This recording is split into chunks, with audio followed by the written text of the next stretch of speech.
Hello guys, it's Ryan Ho back with another video. Today we'll talk about the Simgot EM6L Phoenix. Now this is one of the most hyped IEMs that I've heard. Basically everyone was saying it's the best IEM, best budget IEM they had on 2023. And so I finally got my hands on it thanks to kind of you guys, honestly. You guys are asking me to go review it over and over in my comments.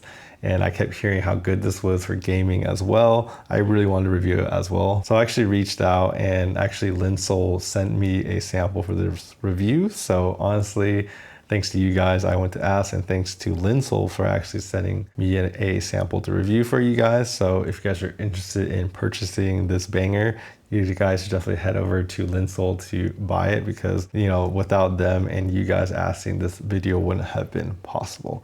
Anyways, let's talk about why I think this deserves the hype. Honestly, this is one of the best IEMs I've heard. If I put it on my recommendation list, which I am, it's going to be on the top two.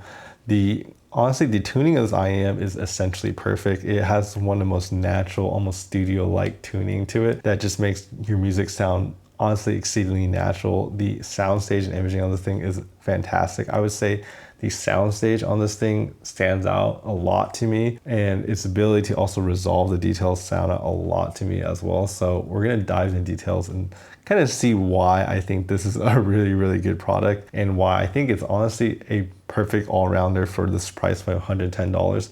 And the other interesting thing that this actually has is that it has 5 drivers. So it has a kind of dynamic driver for the bass, which is pretty much mandatory for me at this point. I feel like without a dynamic driver for the bass for multi-driver, they just sound kind of weak and thin. And then it has the 4 BAs to play the mid-range and the treble. So you got all that BA kind of detail that is honestly a lot better than most dynamic drivers I've heard. So the detail on this is really, really good because of the driver configurations. Anyways, I think this is a very, very high value and really, really well-tuned product.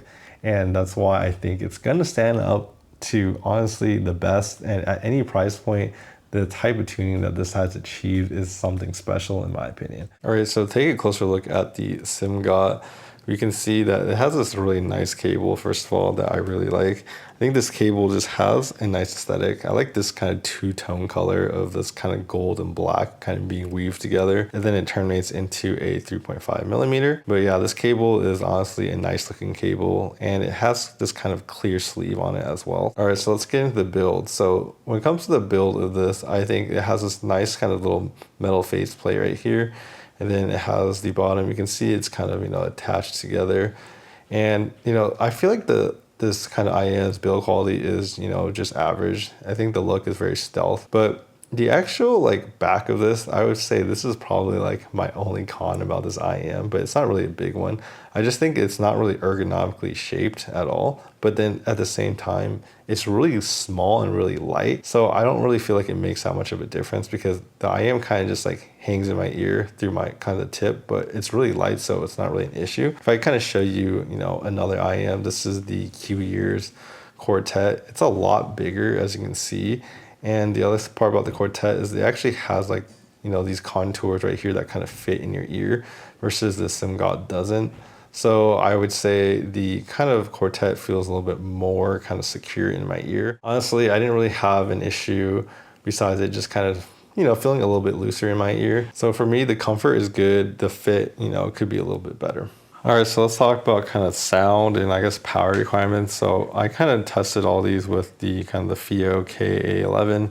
This thing puts out plenty of power, but these are actually require more power than the rest, but they're not hard to drive. I just have to turn up my volume a little bit more than my other IEMs in general. So it definitely requires a little bit of power, but I mean, anything will power it, to be honest. I compare this to a bunch of IEMs, even more than what's on this table, because before I say something is the best, I want to compare it to everything I have that's good, just to see if it really is that good, and it definitely is. So we have the Q-Ears Fortezza over here. This is the Truthier Critical Zero, that's really popular. This is Q-Ears Quartet that comes in at $110. And then this is the FIO JH5, which comes in at $80. And what I consistently found about the Simgot is that it just has a better soundstage than anything I've heard.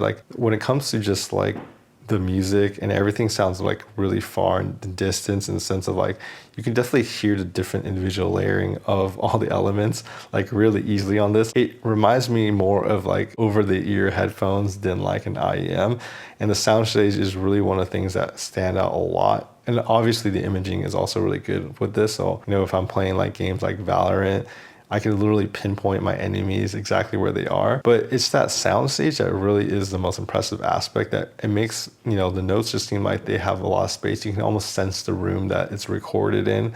And it does that just amazingly well. But even beyond that, I think the tuning of this is just honestly close to perfection.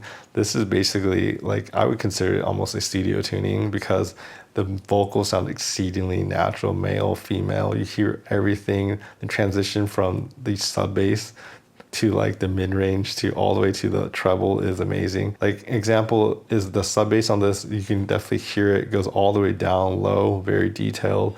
It has good mid bass. There's no like mid bass blow or anything on this, but the bass of this is really just slightly elevated. Maybe there's other sets like the GH5 that have, you know, more mid bass but less sub bass focus, but this one really has just a very clean bass response that you can really listen to but not get in the way. So it does it really well. The mid range, like I said, is just absolutely excellent on this. Like there's so much detail, so natural up there. I think the mid range is definitely basically perfect on the set. There's nothing wrong with it at all. And then going to the treble of this is also, honestly, I would consider this neutral to neutral slightly bright. There's definitely some extra added airiness in this, but it's not too much. It's not fatiguing. It's not sibilant at all. It just has an extra little bit airiness, but I feel like that also helps get a sense of like the sense of space, and kind of like you can really hear like the room and all the subtle details. That's something I just keep noticing a lot on this IEM.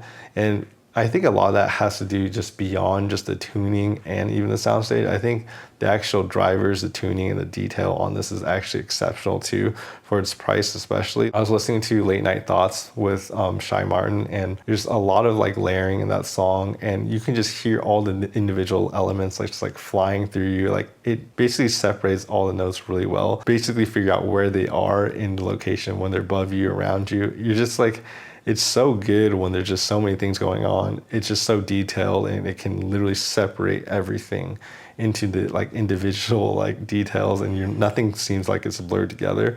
So this is honestly a very, very good contender for being very detailed and being tuned well. Honestly, there really isn't anything I can say except that it's tuned well.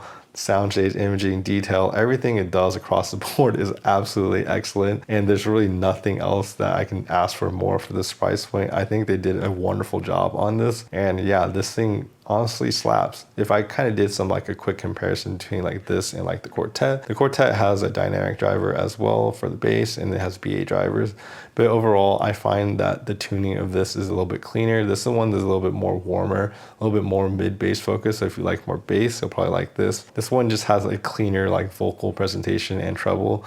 It has just kind of a better, more even response, I think, through the mid-range to treble, that makes vocals sound even more like better on this one. But of course, this one can sound just a little bit more sharp sounding in comparison to the Quartet, right?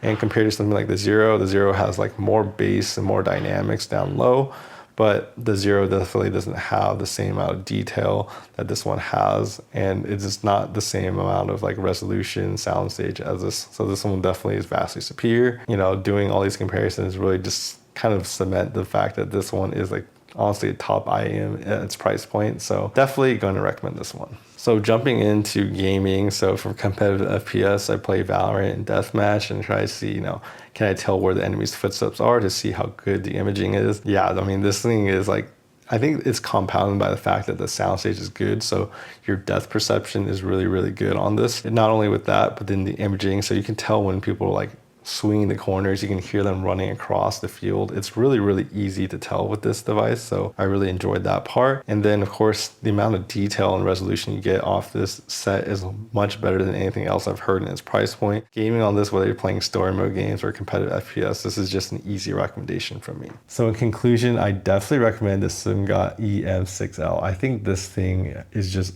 honestly amazing for its price point. The detail, the sound stage, the imaging, how spacious it sounds especially is just something I haven't heard in a lot of IEMs in general, and especially at this price point with the amount of just detail resolution it has with its great tuning, and the fact that when you play games on this, you can pinpoint your enemies, not only how far the distance is really, really well, but exactly where they are.